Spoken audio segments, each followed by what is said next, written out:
नमस्कार दोस्तों, मैं हूं अजीत कुमार। आप देख रहे हैं ड्रीम टेक एजुकेशन। आज की क्लास में हम नेशनलिज्म इन इंडिया, जो कि टर्म 2 का एक बहुत ही इम्पोर्टेंट चैप्टर है हिस्ट्री का, इसको आज हम लोग इस पर बात करेंगे। ठीक, तो इस पर बात करने के लिए सबसे पहले हम लोग आज के इस क्लास को रिवीजन के तौर पर लेंगे और मैं कोशिश करूंगा कि ये जो वीडियो है वो वन शॉट शूट हो सके, है ना। तो चलिए शुरुआत करते हैं। ये चैप्टर सबसे पहले तो इसका इंपॉर्टेंस देख लें। तो हिस्ट्री का ये चैप्टर जो है ना, इससे आपको 7 मार्क्स के क्वेश्चन पूछे जाएंगे या उससे ज़्यादा पूछा जाएगा। मतलब हिस्ट्री में 2 ही चैप्टर आ रहे हैं, जैसा कि आप लोग सभी को मालूम है, जिसमें से नेशनलिज्म इन इंडिया का जो वेटेज है वो सबसे ज़्यादा होगा। तो चलिए शुरू करते हैं आज का वीडियो। सबसे पहले हम लोग वर्ल्ड वॉर को समझेंगे। देखिए, फर्स्ट वर्ल्ड वॉर जो है वो 1914 से लेकर के 1918 तक चला, ठीक। और सेकेंड वर्ल्ड वॉर 1939 से लेकर के 1945 तक चला, ठीक। ये हो गया फर्स्ट वर्ल्ड वॉर और ये हो गया सेकेंड वर्ल्ड वॉर, ठीक। अब देखो तो फर्स्ट वर्ल्ड वॉर में क्या है कि पूरी दुनिया जो था वो 3 ग्रुप में बट गया था। पहले को हम लोग कहते हैं सेंट्रल पावर, जिसमें जर्मनी, ऑटोमन एम्पायर यानी टर्की, ऑस्ट्रिया और हंगरी, अब बुल्गारिया, ये इतने जो थे इम्पोर्टेंट कंट्री थे।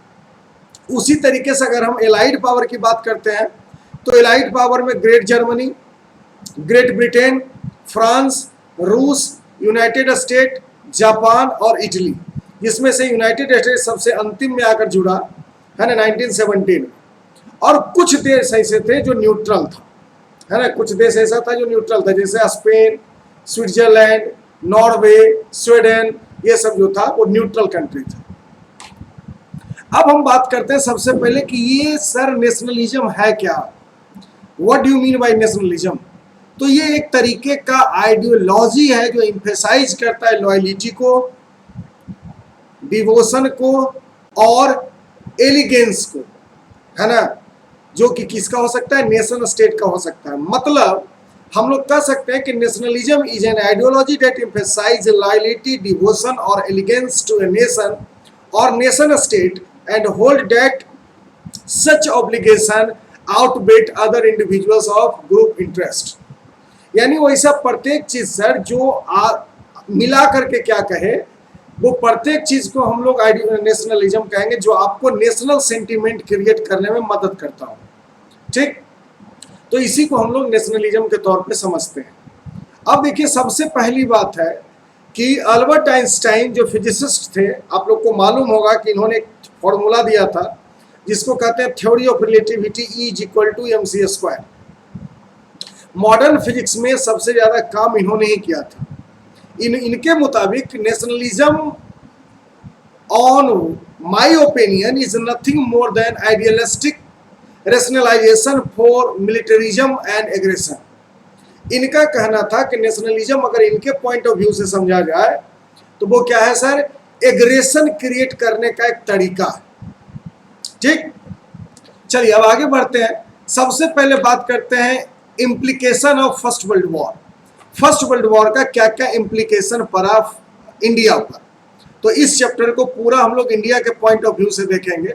यहां से क्वेश्चन भी आ सकता है कि discuss the implication of first world scenario on Indian freedom struggle या इंडियन फ्रीडम मूवमेंट, इस तरीके से।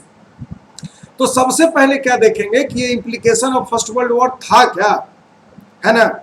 इसको यही समझेंगे, जैसे कोई ये लड़की को लग रहा है कि ये व्हाट इज दिस, है ना, implication of first world war क्या है। तो सबसे पहले हम लोग बात करेंगे इकोनॉमिक सिचुएशन की, दूसरा बात करेंगे पॉलिटिकल सिचुएशन की। तो जब भी आप इकोनॉमिकल सिचुएशन और पॉलिटिकल सिचुएशन की बात करेंगे तो पता चलता है कि किसी भी देश का जो पॉलिटिकल सिनेरियो होता है सर, वो 2 चीजों पर डिपेंड करता है। एक तो इकोनॉमिक सिचुएशन, उस समय जो कॉमन मैन है ना, जो कॉमन मैन है उसका हम लोग इकोनॉमिक कंडीशन को पढ़ेंगे और वहां का पॉलिटिकल सिनेरियो कैसा है इससे हम समझते हैं, ठीक। अब देखो क्या है कि हम लोग अगर 1900 15 की बात करते हैं तो इसको ऐसे तो इस तरीके से याद रखिएगा। 15 जनवरी 1915 को मोहनदास करमचंद गांधी साउथ अफ्रीका से इंडिया आते हैं। ठीक, 15 जनवरी 1915 को मोहनदास करमचंद गांधी इंडिया आते हैं और इंडिया आने के बाद पूरा 16 वो घूमने में बिताते हैं। उसके बाद 17 में आपका होता है चंपारण मूवमेंट, 18 में होता है खेड़ा मूवमेंट, 19 में खिलाफत मूवमेंट होता है और इसी 19 में होता है रॉलेट एक्ट और जलियांवाला बाग। 1920 में नन कोऑपरेशन मूवमेंट, 1930 में सिविल डिसोबीडियंस मूवमेंट और 1945 में क्विट इंडिया मूवमेंट। तो मोटा मोटी अगर हम गांधीयन मूवमेंट की बात करें तो हमें इतना ही मूवमेंट को पढ़ना है इस टॉपिक में, यानी आज के इस चैप्टर में हम लोग इतने ही टॉपिक को कवर करेंगे। अब देखो कि ये है father of nation Mahatma Gandhi 1869 to 1948, है ना। 1969 2 अक्टूबर 1869 ईस्वी को गांधी जी पैदा हुए और 31 जनवरी 1948 को इनकी मृत्यु हो गई। ठीक, चलिए अब एक एक करके बात करते हैं। सबसे पहले रॉलेट एक्ट। क्या है रॉलेट एक्ट? तो आपको पता है कि सबसे पहले आप इसको ऐसे याद रखिएगा, 15 जनवरी 1915 को मोहनदास करमचंद गांधी वापस साउथ अफ्रीका से इंडिया आते हैं। 16-17 में होता है चंपारण मूवमेंट, 18 में होता है खेड़ा, 19 में होता है अहमदाबाद मूवमेंट और खिलाफत मूवमेंट और 19 में ही आता है रॉलेट एक्ट और 19 में ही होता है जलियांवाला बाग। ठीक, तो देखो ये सबसे हो क्या रहा था। अगर हम लोग चंपारण मूवमेंट की बात करें, खेड़ा मूवमेंट की बात करें, अहमदाबाद मूवमेंट की बात करें तो यहाँ पे पता चलता है कि गांधी जी पूरी तरीके से एक नेशनल लीडर बनके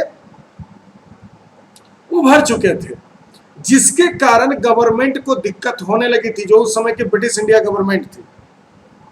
ठीक, तो उन्होंने क्या किया, रॉलेट एक्ट पास किया। यहां से क्वेश्चन भी आ सकता है कि what do you mean by Rowlatt Act. तो आप देखिए सामने आप क्या है the anarchical and revolutionary crime act of 1919 properly known as Rowlatt Act was a legislative council act passed by the Imperial Legislative Council in Delhi on 18th March 1919। ठीक, तो एनार्कियल and revolutionary crime act था, 1919 में इसको लागू किया गया। कौन लागू किया जी? तो इंपेरियल लेजिस्लेटिव काउंसिल जो दिल्ली में उस समय होती थी।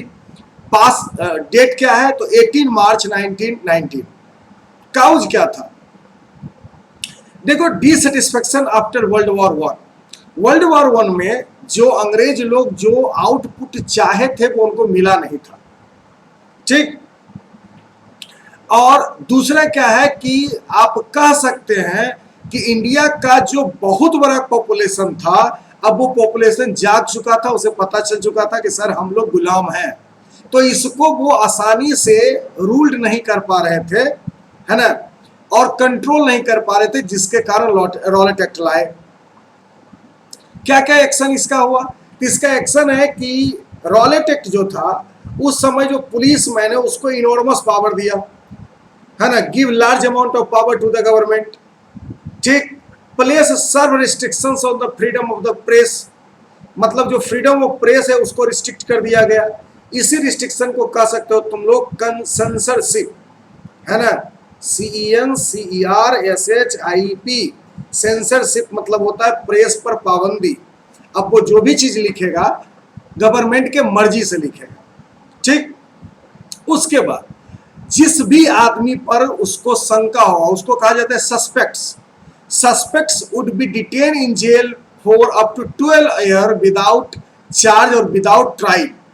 ठीक, तो कोई भी सस्पेक्ट को वो क्या कर सकता है, 2 साल के लिए जेल में बंद कर सकता है बिना कोई चार्ज लगाए। रिजल्ट क्या हुआ? रिजल्ट इसका हुआ सर कि बहुत सारे लोग इसके अगेंस्ट में आ गए, जगह जगह पे हड़ताल ऑर्गेनाइज किया जाने लगा, स्ट्राइक होने लगा, है ना, ये सब चीजें होने लगी उस समय। अब हम आगे बढ़ते हैं तो सबसे पहले आता है कि द जलियांवाला बाग इंसिडेंट। इससे भी क्वेश्चन आता है, डायरेक्टली क्वेश्चन पूछेगा what is Jallianwala Bagh movement incident. तो क्या है, on April 13, 1919 the Baisakhi day a meeting of freedom fighters was scheduled at Jallianwala Bagh to protest against the Rowlatt Act. 1919 में 13 अप्रैल 1919 को है, जिसमें कि बैसाखी एक फेस्टिवल होता है पंजाबी लोगों का, जो कि हार्वेस्टिंग फेस्टिवल है। इसमें बहुत सारे लोग जलियांवाला बाग में मीटिंग रखे, है ना, और उन्होंने क्या है कि जो रॉलेट एक्ट था उसके विरोध में इन्होंने एक मीटिंग रखा, जिसके कारण बहुत सारे लोग वहां जुड़े। करीब करीब माना जाता है 15,000 से 20,000 लोग वहां आए थे दोनों काम के लिए। बहुत सारे लोग आए थे बैसाखी के मेला देखने के लिए, और बहुत सारे लोग उसी में आए थे इसके किस तरीके से इसको बाइकआउट किया जाए इस पर बात करने के लिए। Brigadier general Reginald Edward Henry Dyer, इसको कॉमनली हम लोग जनरल डायर बोलते हैं, है ना, deployed his 50 troops near the entrance of the Bagh and without warning और order to disperse he opened fire with continue for 20 minutes. अब देखो है क्या कि जलियांवाला बाग जो है सर, उसका एक छोटा सा एंट्रेंस था। जैसे मान लेते हैं कि ये बाग है ना, यहाँ पे एक छोटा सा एंट्रेंस था। आता है जनरल डायर और इसको ब्लॉक करता है, यहाँ पे अपने 20 सोल्जर को ऐसे करके सीधा सीधा खड़ा करवाता है और ओपन फायर करवा देता है ना। 20 मिनट तक गोली चलती है, और उस जो फायर करने वाले लोग थे वो मेनली गोरखा और इंडियंस थे। 1650 राउंड गोली चलती है इनफील्ड राइफल से, समझ गए, जिसमें से माना जाता है कि 380 लोग वहीं पे मारे गए और 1200 के करीब लोग घायल हुए। ठीक, अब आता है कि सर वहां से भाग क्यों नहीं पाए, तो इसके लिए आपका अगला पॉइंट है, पॉइंट नंबर 3 को अगर हम डिस्कस करें, है ना, पॉइंट नंबर 3 को, तो क्या पता है, the ground the size of 3 football field, जो ग्राउंड है उसका साइज कितना है, 3 फुटबॉल फील्ड के बराबर, सराउंडेड बाई टॉल हाउसेस और बाउंड्री वॉल, है ना, had only 2 narrow exist and entry point. The British block one and other a narrow iron gate was locked. Dyer also refused to help the wounded and later justify his conduct, saying the meeting was illegal and his men were outnumbered. A court of inquiry ruled against him and a relevant of his command, he was forced to resign. क्या किया गया कि बंद किया गया, 20 minute तक गोली चलाई गई, बहुत सारे लोग मारे गए, और उसके बाद इन्होंने क्या किया कि जनरल डायर 2-3 दिन के बाद बोला कि वो मीटिंग गलत था, है ना, वो मीटिंग गलत था। उसके बाद क्या किया कि उसके ऊपर कोर्ट ऑफ इंक्वायरी बैठी और उसको रिजाइन करके इंडिया से जाना पड़ा। तो यही है जलियांवाला बाग इंसिडेंट। ठीक, देखिए यही है जलियांवाला बाग का अभी का जो मॉडर्न एरिया है वो ये है। अभी आप यहाँ घूमने जाइए तो आपको बुलेट्स के निशान दिखेंगे। ठीक, अब आता है इंपोर्टेंट कांग्रेस सेशन। इससे तो 3 नंबर आएगा ही आएगा, इससे 3 नंबर आएगा ही आएगा बाबू। तो देख लो, लाहौर सेशन ये तो नहीं आएगा, कानपुर सेशन, नागपुर सेशन, बम्बई, बेलगाम, मद्रास और कोलकाता। कानपुर सेशन जो हुआ वो 1925 को हुआ, बम्बई 1885 को हुआ, बेलगाम जो था वो 1924 को हुआ, मद्रास 1927 में, नागपुर 1920 में और कलकत्ता 1920 में। तो ये सब इंपॉर्टेंट कांग्रेस सेशन है, इसको आप जरूर देख लीजिएगा, इससे आपको मैप का क्वेश्चन सॉल्व करने में आसानी होगी। ठीक, अब आगे बात करते हैं द आइडिया ऑफ सत्याग्रह। सबसे पहला बात है कि ये आइडिया ऑफ सत्याग्रह था क्या। तो the idea of Satyagraha emphasise the power of truth and the need to search for truth. Satyagraha का मतलब होता है सर कि सत्य को पहचानिए, और अगर आप सत्य को नहीं पहचानेंगे तो मैं इसके अगेंस्ट में काम करूंगा। लेकिन सत्याग्रह का मतलब ये होता है कि सत्य के पावर को जानना और सत्य को खोजना, है ना। सत्याग्रह को अगर हिंदी में लिखा जाए तो आपको पता चलेगा 2 वर्ड से मिलकर ये बना है, सत्य प्लस आग्रह, है ना, सत्य प्लस आग्रह, इसी को कहा जाता है सत्याग्रह। ठीक, चलिए इसमें क्या करना है। It is suggested that if the cause was true, if the struggle was against injustice, then physical force not necessary to fight the oppressors. अगर आपका कारण सही है, आपको लग रहा है सर कि हम स्ट्रगल जो है इनजस्टिस के अगेंस्ट में कर रहे हैं, तो फिजिकल फोर्स नेसेसरी नहीं है, हम लोग बिना फिजिकल फोर्स के भी काम कर सकते हैं। तो अगला पॉइंट क्या है, ये satyagrahi could win the battle through the non violence. A satyagrahi could win the battle through non violence. ठीक, एक सत्याग्रही जो हो सकता है वो जीत सकता है, कैसे? नॉन वायलेंस के माध्यम से। ठीक, अब देखिए ये गांधी जी के 3 बंदर है, एक आंख ढके हुए, एक कान मुने हुए और एक मुंह मुने हुए। इसका मतलब क्या है? जो आंख ढके हुए इसका मतलब है बुरा मत देखो, दूसरा बुरा मत सुनो और बुरा मत बोलो। This is the 3 mainly narrated narration which is produce by और which is delivered by Mahatma Gandhi. ठीक, अब इसके बाद बात करते हैं खिलाफत मूवमेंट का। बड़ा गजब मूवमेंट हुआ है सर खिलाफत मूवमेंट।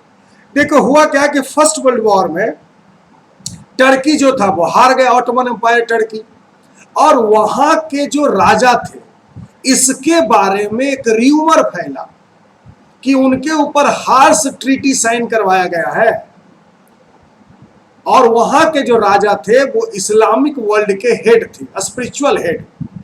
तो स्पिरिचुअल हेड को खलीफा कहा जाता था। इंडिया में क्या हो रहा था उस समय? इंडिया में मुंबई में मार्च 1919 में खिलाफत कमेटी बनाई गई। किसके लीडरशिप में? तो 2 मुस्लिम लीडर थे, मोहम्मद अली और शौकत अली। ठीक, इन्होंने महात्मा गांधी के साथ एक मीटिंग किया और बात की कि सर हम लोग एक मास मैसिव एक्शन इस इशू पर लागू करेंगे। तो खिलाफत मूवमेंट में हम लोग क्या समझ रहे हैं, शुरू से देखते हैं। सबसे पहले क्या है कि फर्स्ट वर्ल्ड वॉर में ऑटोमन एम्पायर जो था, ऑटोमन टर्की एम्पायर, वो हार गया। उसके जो किंग थे उसके बारे में बहुत र्यूमर फैला सर कि उनको क्या किया गया है, हर्ष पीस ट्रीटी पर साइन करवाया गया है। मतलब इसको कहा जाता है कि बालात है ना, बल्लव, उसको साइन करवाया गया। और वो जो आदमी था वो क्या है, head, spiritual head of Islamic world, जिसको हम लोग खलीफा कहते हैं। भारत में खिलाफत कमेटी बनाई गई मुंबई में, कब? 1919 में, मार्च 1919 में। इसके जो लीडर थे वो 2 आदमी थे जिनका नाम है मोहम्मद अली और शौकत अली। इसको अली बंधु भी कहा जाता है ना, इसको अली बंधु भी कहा जाता है। महात्मा गांधी के साथ इन्होंने बात की और देखा क्या कि कोई पॉसिबिलिटी है यूनाइटेड मास एक्शन का। अब गांधी जी जो थे इस मौके को बड़ा फायदे के साथ यूज किए, है ना। अब देखो यहाँ पे गलत लिखा गया है साउंड, है ना, यहाँ पे ये जो साउंड है गलत है ना, ये होगा साव। ठीक, तो Gandhi ji saw as an opportunity to bring Muslim under the umbrella of united national movement. इसके लिए गांधी जी ने बजाबते कांग्रेस के लीडर को समझाया। At the Calcutta session some of the Congress in September 1920 he convinced other leaders of the need to start a non-cooperation movement in support of खिलाफत as well as support of swaraj. Gandhi ji ने और भी जो कांग्रेस के लीडर थे उनको कन्विंस किया कि अगर आप स्वराज चाहते हैं तो हमें क्या है, खिलाफत मूवमेंट को सपोर्ट करना पड़ेगा। और यहीं से शुरुआत हुई खिलाफत मूवमेंट की। ठीक, इसके बाद हमें पढ़ना है नॉन कोऑपरेशन मूवमेंट। देखो नॉन कोऑपरेशन मूवमेंट है क्या। गांधी जी एक किताब लिखे जिसका नाम है हिंद स्वराज, है ना, क्या नाम है, हिंद स्वराज। ऑब्जेक्टिव क्वेश्चन इससे पूछा जाता है हमेशा से, है ना, ऑब्जेक्टिव क्वेश्चन इससे पूछा जाता है। हिंद स्वराज में गांधी जी ने सबसे पहले डिस्कस किया कि British rule was established in India with the cooperation of Indian and had survive only because of his cooperation. इनका कहना था कि ब्रिटिश अंपायर जो इंडिया में सेट हुआ है सर, वो इंडियन के कोऑपरेशन के कारण हुआ। अगर इंडियन कोऑपरेट करना बंद कर दे, if Indian refuse to cooperate, British rule in India would collapse within a year and swaraj will come. Gandhi ji का कहना था कि अगर हम उसको सपोर्ट करना बंद कर दें, इंडियंस अगर उसको सपोर्ट करना बंद कर दे तो क्या होगा सर, बहुत जल्द स्वराज आ जाएगा। ठीक, बहुत जल्द, या इनका तो कहना था कि 1 साल के अंदर स्वराज आ जाएगा। ठीक। तो इसीलिए इन्होंने क्या किया, Gandhi ji proposed that the movement should unfold in a stage.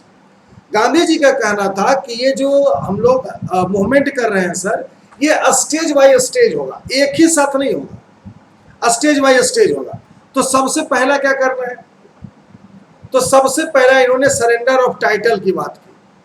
देखो उस समय भी कुछ लोग होते थे जो सरकार के लिए काम करते थे, तो सरकार उनको इनाम के तौर पर कुछ टाइटल दिया करती थी, कुछ अवार्ड दिया करती थी। तो जो अवार्ड और टाइटल दिया है अंग्रेज सरकार, उसको आप वापस कर दीजिए। उसके बाद क्या है कि boycott of civil service, army, police, court, legislative council, school और फॉरेन गुड्स, ये सब चीजों का क्या करना है, बाइकॉट करना है। ठीक। तो the Congress session at Nagpur in December 1920 non cooperation programme was adopted.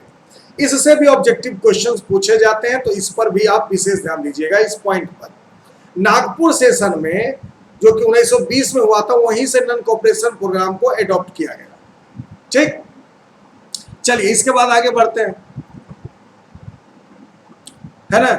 अब जब इसके बाद आगे बढ़ोगे तो क्या होगा कि अलग अलग social group idea of non cooperation को कैसे कंसीव किया, इसको हम पहले समझने का कोशिश करेंगे। तो सबसे पहले the movement in the town with the participation of middle class.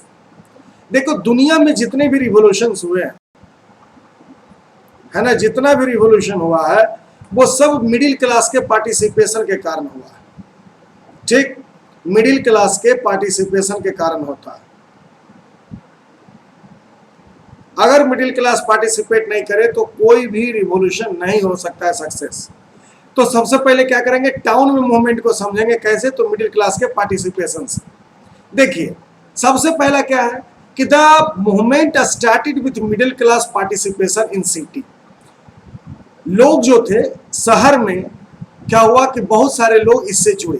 कैसे जुड़े, the thousand of student left government control school and colleges, headmaster and teacher resign, the lawyer give up their legal practice, the council election were boycotted in most provinces except Madras। वो हजारों student छोड़ दिया पढ़ना, जो teacher थे, headmaster थे, उन्होंने resign कर दिया, वकील कोर्ट जाना बंद कर दिया, है ना। काउंसिल इलेक्शन को बाइकॉट किया गया, एक जगह नहीं किया, और वो है क्या, मद्रास। वो क्या है, मद्रास। अब आगे बात करते हैं क्या हुआ जी।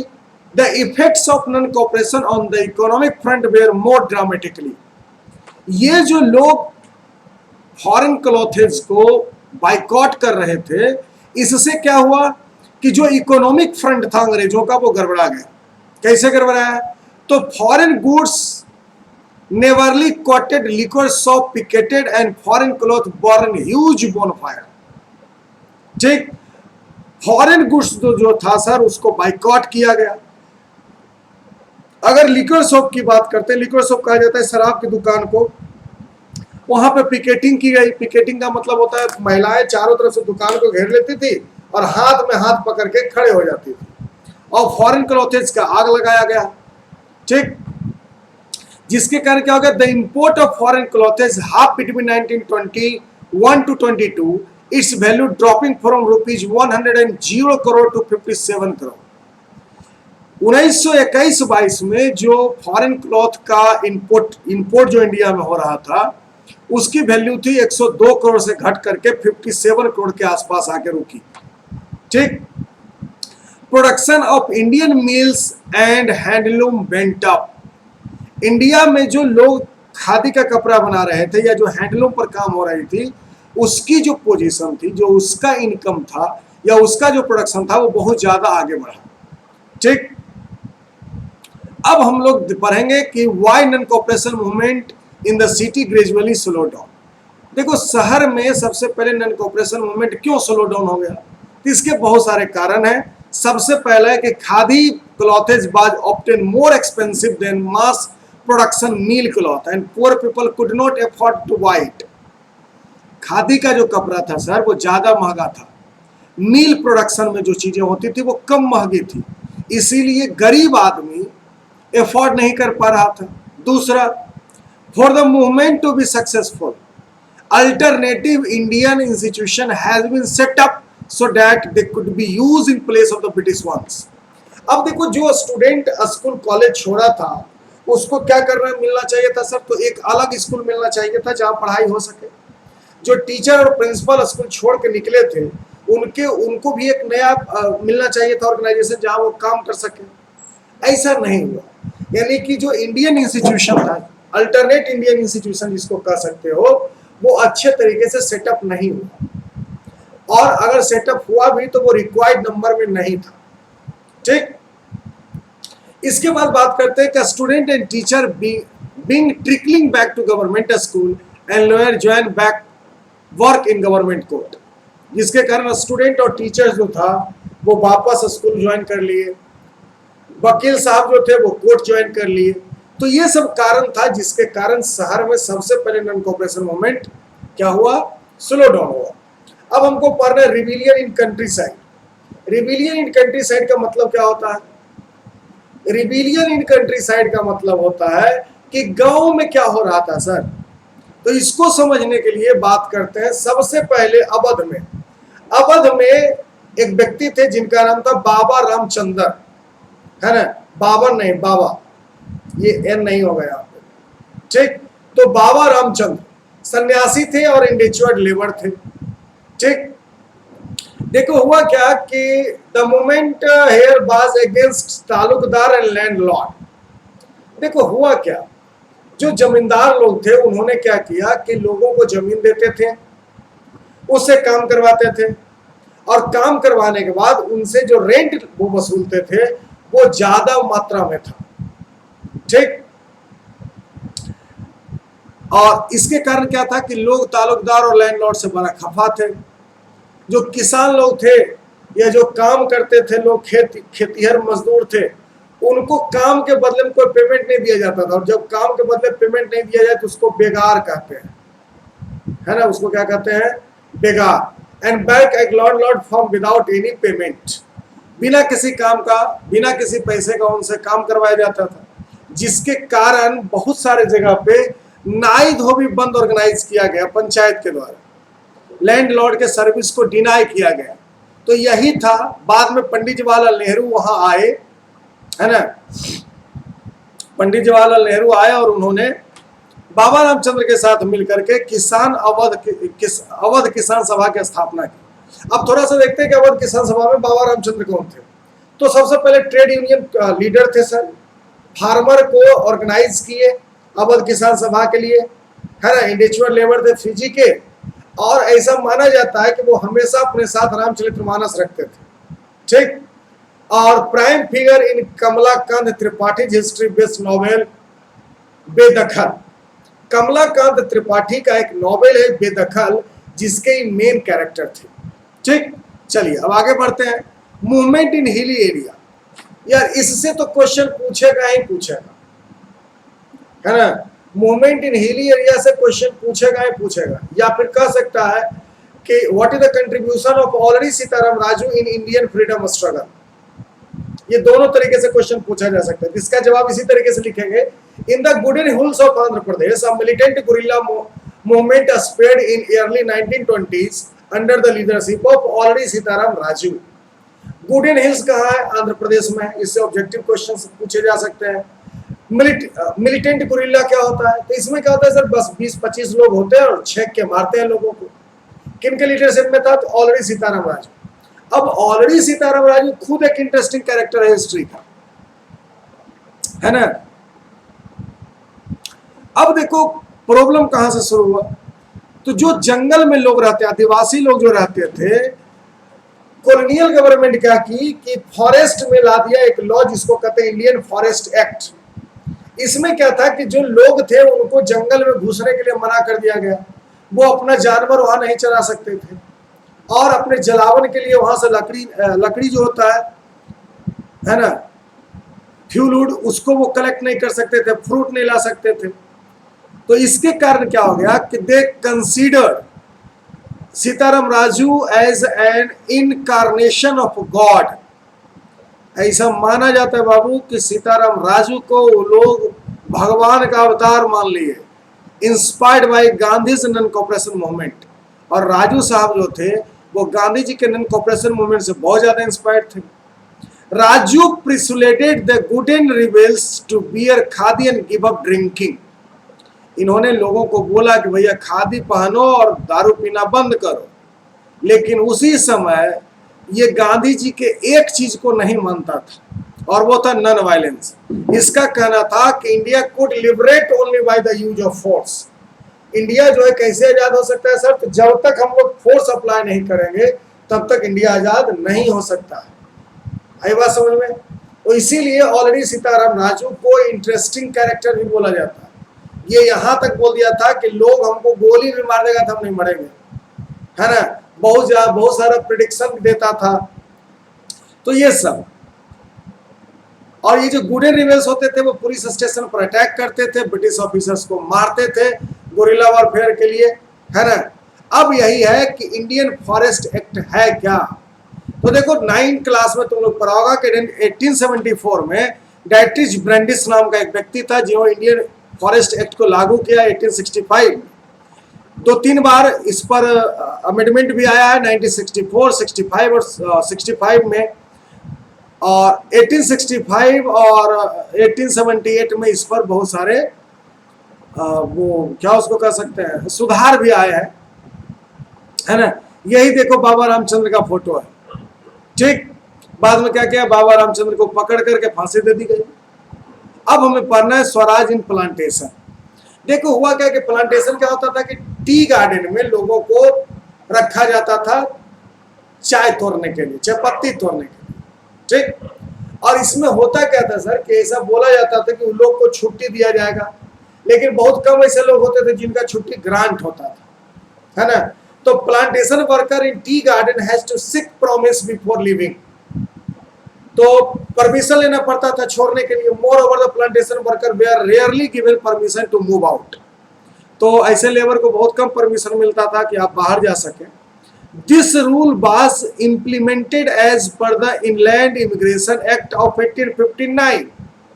ये एक एक्ट था जिसका नाम था इनलैंड इमिग्रेशन एक्ट, जिसके तहत लेबर लोगों को बाहर जाने का मतलब नहीं था allow. When the worker come to know about the non-cooperation movement, जब ये वर्कर लोग कोऑपरेशन मूवमेंट के बारे में सुने तो इन्होंने क्या किया, वहां से भाग गए सब।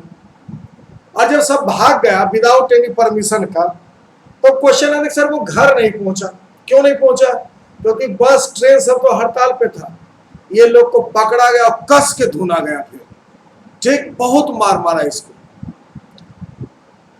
ठीक। तो तब और ऐसा क्यों हो गया था? क्योंकि इस लोगों को एक बिलीफ हो गया था सर कि गांधी राज आ रहा है, हम लोग को गांव में ही जमीन मिलेगा खेती करने के लिए। However this plantation worker they are not able to reach their destination. क्यों? क्योंकि स्ट्राइक था, है ना, स्टीमर नहीं चल रहे थे, रेलवे नहीं चल रहा था। तो इसको पकड़ के फिर से वापस ला गया, पुलिस इसको बहुत धोया। ब्रेंटली बिटन अप का मतलब यही होता है, एकदम थुथुन चूड़ दिया, ऐसा इसको मार मारा है, ठीक। ये देखो जो इंडिविजुअल लेबर है उसके कुछ इमेजेस है आपके सामने। चलिए इसके बाद हमें पढ़ना है क्या, चौरा चौरी इंसिडेंट। अब देखो पूरा भारत उबल रहा था सर, पूरा भारत उबल रहा था इसमें। तो हुआ क्या कि बहुत सारे लोग शांति से जुलूस निकाले हुए थे, पुलिस आई, मना की, ये लोग नहीं माने, वो गोली चला दिया, जिसमें से 11 सत्याग्रही शहीद हो गए वहीं पे और 50 घायल हो गए, जिसके कारण वहां पे जो सत्याग्रही लोग थे उन्होंने पुलिस स्टेशन को आग लगा दी और 23 पुलिस वाले मारे गए। इस बात से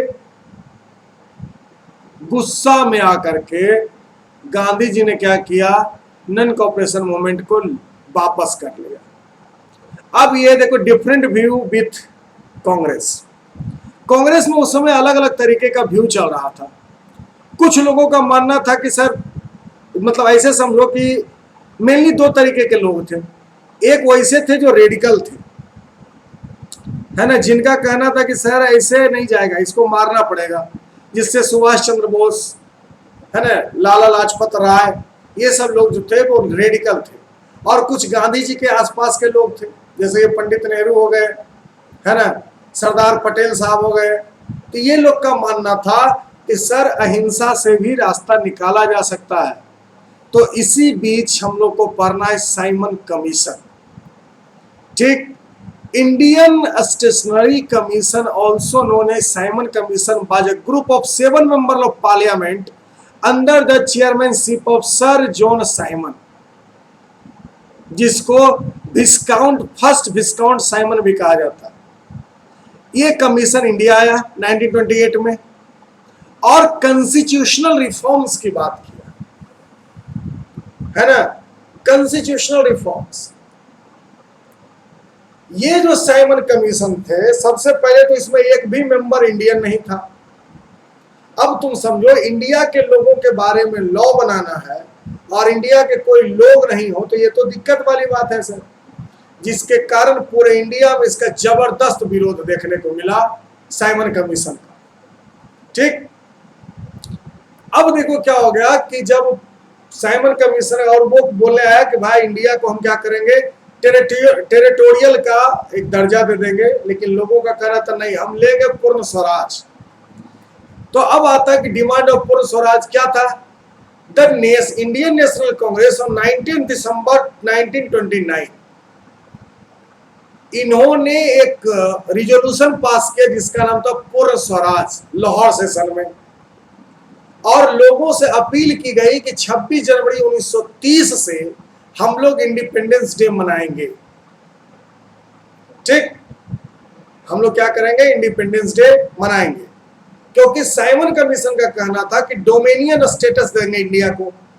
और इंडिया के जो कांग्रेस के लीडर थे, इनका कहना था कि डोमिनियन स्टेटस हमें नहीं चाहिए, हमको फुल इंडिपेंडेंट चाहिए, पूर्ण स्वराज, टोटल इंडिपेंडेंट, ठीक।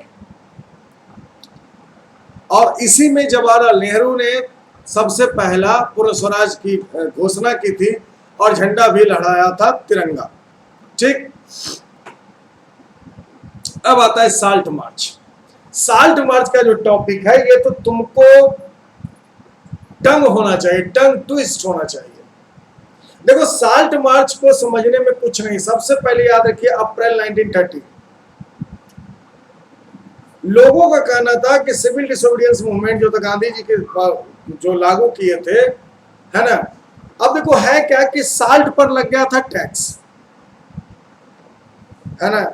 तो गांधी जी बहुत सारे लोगों को साथ लेकर के, मतलब ऐसे समझो 240 माइल का रास्ता था टोटल, 10 माइल प्रत्येक दिन चलते थे।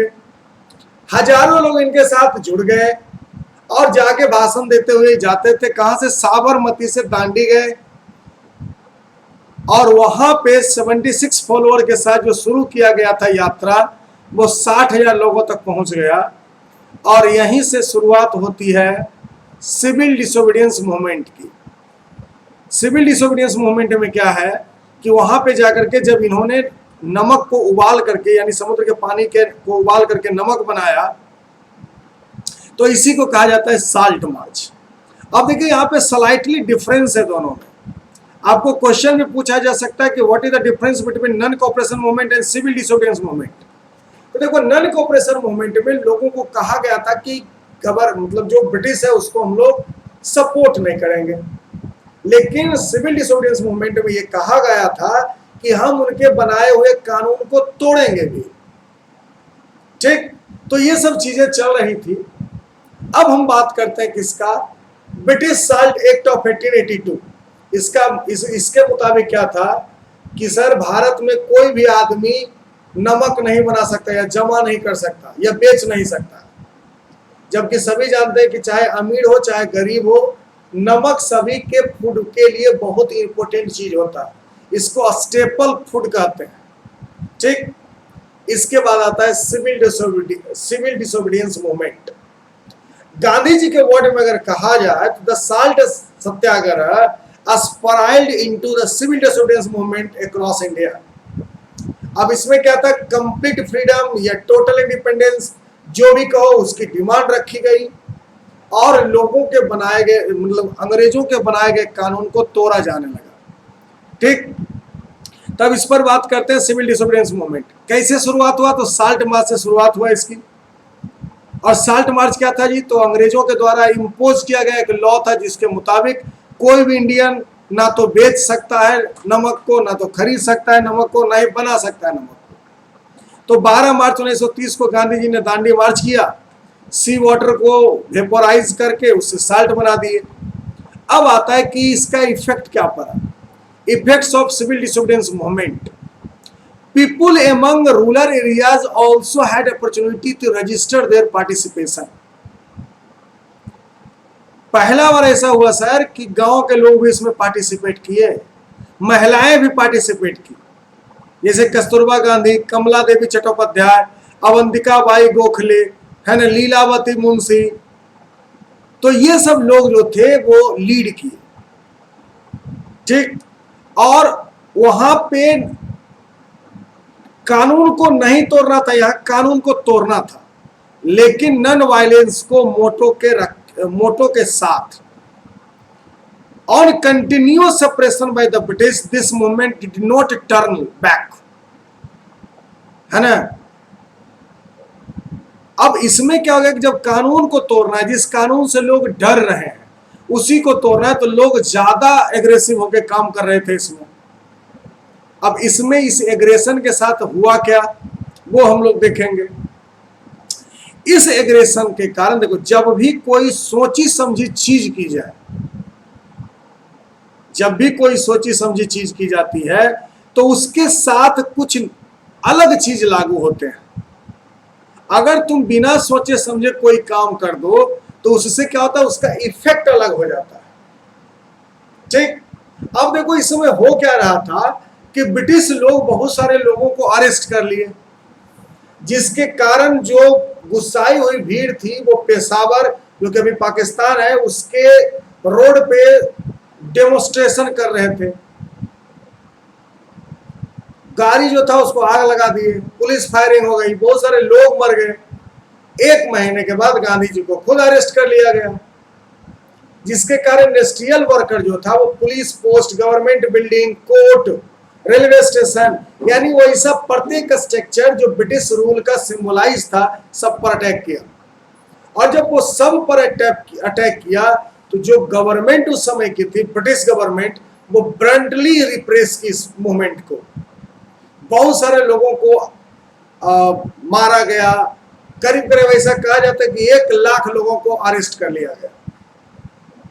ठीक, उसके बाद to break the deadline between Congress and government, Lord Irwin invited Gandhi ji for the peace pact which is known as Gandhi Irwin pact. ये सब चीजें जब हो रही थी तो उस समय जो इरविन साहब थे उन्होंने गांधी जी को बुलाया और दोनों बीच में एक पैक्ट बना जिसको कहते हैं गांधी इरविन पैक्ट, और जिसके कारण गांधी जी इस मूवमेंट को कॉल ऑफ कर दिए। ठीक, अब हमको पढ़ना है कि relaunching of the civil disobedience movement. देखो, गोलमेज सम्मेलन हुआ, फ्रांस ब्रिटेन गए गांधी जी, अनसक्सेस रहा। Mahatma Gandhi decided to call off the civil disobedience movement as it began to turn violent in many places. Peshawar, Solapur, ये सब जगह पे ये वायलेंट हो गया था, जिसके कारण गांधी जी इसको क्या किए, कॉल ऑफ कर लिए। और जब राउंड टेबल कॉन्फ्रेंस लंदन में, पहला राउंड टेबल कॉन्फ्रेंस में इनको जब बुलाया गया और जब वो अनसक्सेसफुल रहा, डिसअपॉइंटेड गांधी जी वहां से आए और वो इंडिया में आते के साथ, जैसे वो इंडिया आए तो इंडिया में एक अलग कहानी चल रहा था। यहाँ बहुत बुरी तरीके से जो गवर्नमेंट थी आम आदमी को पीट रही थी। ठीक, तो गांधी जी ने क्या किया, बहुत सारे मेन लीडर जैसे जवाहरलाल नेहरू, अब्दुल गफ्फार खान, ये सभी को जेल में डाल दिया गया। और ये सब लोगों को जब जेल में डाला गया, है ना, the policy of the government further declare the Congress illegal. Congress को इलीगल घोषित कर दिया गया। बहुत सारे रिस्ट्रिक्शंस डाले गए कि अब मीटिंग नहीं कर सकते हैं, डेमोन्स्ट्रेशन नहीं कर सकते हैं, है ना, जिसके कारण गांधी जी दोबारा इसको लॉन्च करना चाहे सिविल डिसोबीडियंस मूवमेंट को, लेकिन वो अच्छे से लॉन्च नहीं हो पाया या आम आदमी इससे नहीं जुड़ पाए। ठीक, अब आता है formation of Hindustan socialist Republican army. हालांकि ये हमारे सिलेबस में नहीं है, HSRA है ना। इसमें राम प्रसाद बिस्मिल जो थे, उन्होंने ब्रिटिश कॉलोनियल रूल के का जो इंडिपेंडेंस लेना था, उसके लिए इन्होंने वायलेंस का रास्ता अपनाया और आर्म रिविलियन लागू किए। बाद में इसका नाम बदल करके क्या नाम था, सरदार भगत सिंह ने हिंदुस्तान सोशलिस्ट रिपब्लिकन एसोसिएशन रखा, है ना। तो ये सब हमारे बुक में थोड़ा सा कम इस पर चर्चा है, तो हम लोग चूंकि रिवीजन कर रहे हैं तो अच्छे से करें, ये सब चीज के बारे में ज्यादा है नहीं पढ़ना। ठीक, और थोड़ा सा देख लो कि काकोड़ी कंस्पिरेसी क्या था। तो शाहजहांपुर से लखनऊ जा रही थी ट्रेन, जिसमें ब्रिटिश सरकार का खजाना था, सब लोग मिलकर के उसको लूट लिए। राम प्रसाद बिस्मिल, अशफाकुल्ला खान, राजेंद्र लाहिरी, चंद्रशेखर आजाद, है ना, सचिन, ये सब मिलकर इसको लूट लिए, जिसमें बहुत सारे लोगों को फांसी दी गई, बहुत सारे लोगों को काला पानी की सजा हुई, ये सब चीज। अब हम लोग बात करेंगे limitation of civil disobedience movement. देखो इसमें क्या था कि Dalit participation in the civil disobedience movement was very limited. Dalit लोग पार्टिसिपेट नहीं किया, मुस्लिम के बहुत सारे ग्रुप इसमें पार्टिसिपेट नहीं किए, है ना। और उस समय हिंदू महासभा चूंकि डोमिनेंट हो चुका था, तो 1930 में BR अम्बेडकर और महात्मा गांधी के बीच में कुछ अनबन भी हो गया। BR अम्बेडकर का कहना था कि सेपरेटेड इलेक्टोरेट दलित के लिए चाहिए, है ना। अलग अलग लोग, जो अलग अलग लोग थे, वो सिविल डिसोबीडियंस में इसलिए जुड़े क्योंकि उनका सबका अलग अलग मोटो था। कोई चाहते थे कि टैक्स कम ले सरकार हमसे, कोई चाहता था कि हम ज्यादा रुपया कमाएं। तो ये सब के कारण, है ना, यही इसका लिमिट्स हुआ है। बहुत सारे लोग इसमें नहीं जुड़ पाए। अब आता है Poona pact, most important topic of NCERT। Poona pact एक एग्रीमेंट है जो मोहनदास करमचंद गांधी और BR अम्बेडकर के बीच में बरवाडा जेल में इसको साइन किया गया 24 सितंबर 1932 को। डिप्रेस क्लास के लिए रिजर्वेशन की मांग थी इलेक्टोरल सीट में, लेजिस्लेटिव होता ब्रिटिश गवर्नमेंट का जो लेजिस्लेशन होता था उसमें। अब देखो BR अम्बेडकर का कहना था कि जिस सीट जिसके लिए रिजर्व होगा बस वही लोग वहां पे वोट डाल सकते हैं, जबकि कहा गया कि नहीं सर, गांधी जी का कहना था कि नहीं, लोगों के लिए रिजर्व होगा लेकिन वहां पे वोट सभी डालेंगे। तो जिसके कारण डिप्रेस क्लास एसोसिएशन के तरफ से मदन मोहन मालवीय और गांधी जी के तरफ से गांधी जी ये दोनों मिलकर के बात किए, है ना, डिसीजन बनाया गया। और उस समय ब्रिटिश का जो प्राइम मिनिस्टर थे उसका नाम था रेमसे मैकडोनाल्ड।